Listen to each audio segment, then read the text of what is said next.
I'd run up there. I would, because they've got a chance of being a big club again because of they get bums on seats. That's the new rules, right? Yeah. That's the new rules.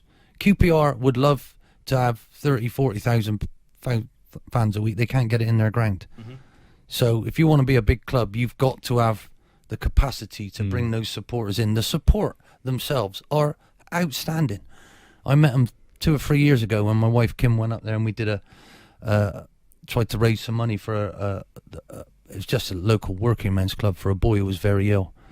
All his friends wanted to help him. It was the best night we've ever had. I swear to you, they're so special. I think you've got to be really careful.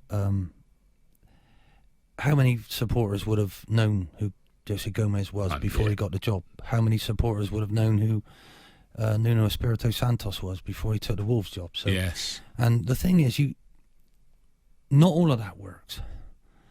Not everybody who comes from Portugal is going to be brilliant. It's not going to work that way. What you're finding is clubs are being led by agents. Agents are taking over these decisions, and at the end of the day, you have to understand what that club is, the way its fans want to see their team play.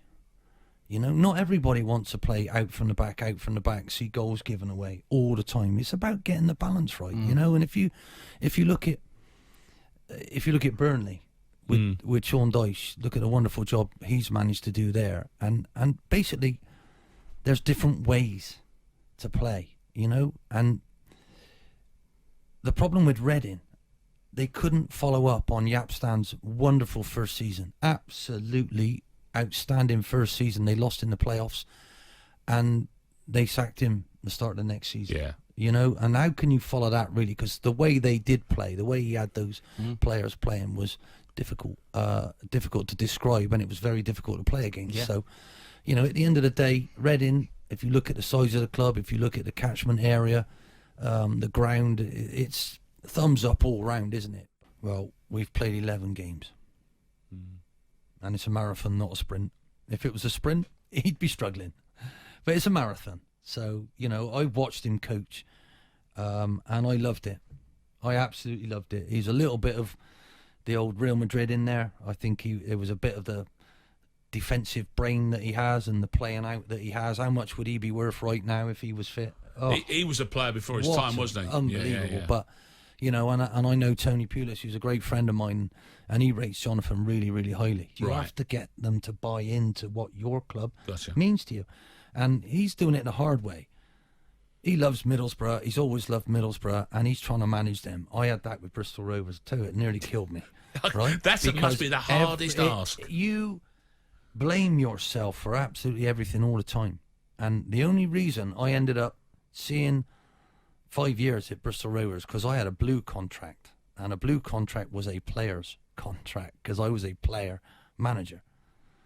The fact is they had to pay all my contract up, and they didn't want to and couldn't afford to. And it wasn't that I was on a lot of money, it was just 4 years long.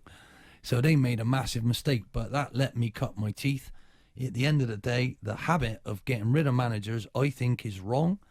And what I think you should do is get everybody on a 1 year contract, right? So you have a rolling contract that could suit the club, so you never get put on gardening leave like I have and not earn your money, sat at home because you had a 2 year deal rather than a 1 year deal.